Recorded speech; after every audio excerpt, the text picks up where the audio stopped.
Mu murenge wa Remera w'akarere ka Musanze hari bamwe mu babyeyi bavuga ko bakoze ko bashoboye kugira ngo abana babo bave mu mirire mibi, ariko ngo babona bidatanga umusaruro. Ntabwo namenya ari hasi cyane kuko abana bose yavukiye rimwe mbona umwana wanjye atiyongera. Nagiye gupimisha ibiro barambwira ngo umwana wanjye ngo ntago akura, kandi iyo mbonye amafaranga ngerageza kumugurira ikintu ndi kubona mfitiye ubushobozi.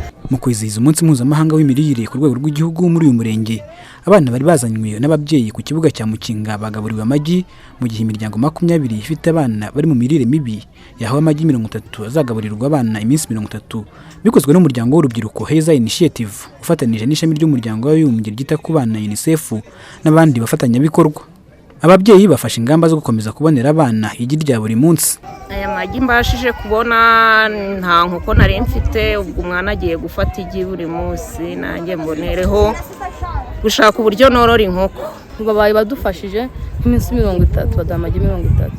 Natwe muri iyo minsi 30 no gushakisha uburyo twagura inkoko tukabona amagi natwe. Umukozi mu ishami ry'umuryango w'abibumbye ryita ku biribwa, ubuhinzi n'ubworozi FAO akaba n'impuguke mu mirire Mukantwari Christine avuga ko umwana aramutse abonye igi buri munsi byafasha mu kumurinda kugwingira.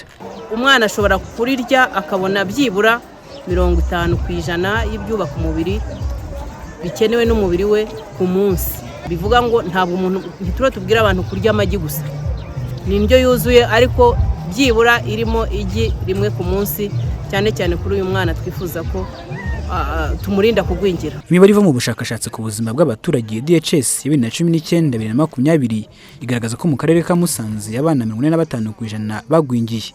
Gusa umuyobozi w'aka karere muri Janvier avuga ko imibare igenda igabanuka. Umwaka ushize 2021-2022 mu mibare yavuye mu cyumweru cyahariwe ubuzima bw'umubyeyi n'umwana yatugaragarije ko twari tugeze kuri 32%.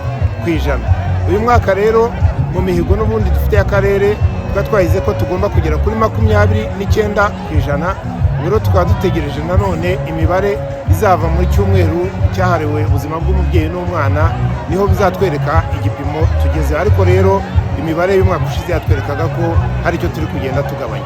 Ubuyobozi bw'akarere ka Musanze buvuga ko bimwe mu birimo gufasha kurwanya igwingira ry'abana harimo gahunda yo koroza imiryango itishoboye inkoko 2 z'amagi n'amafaranga 30,000 habwa imiryango 7,000 itishoboye irimo abagore batwite n'abonsa abana bari munsi y'imyaka 2 atangwa na leta buri mezi 3 kugira ngo bagire ubushobozi bwo kwita ku mirire myiza.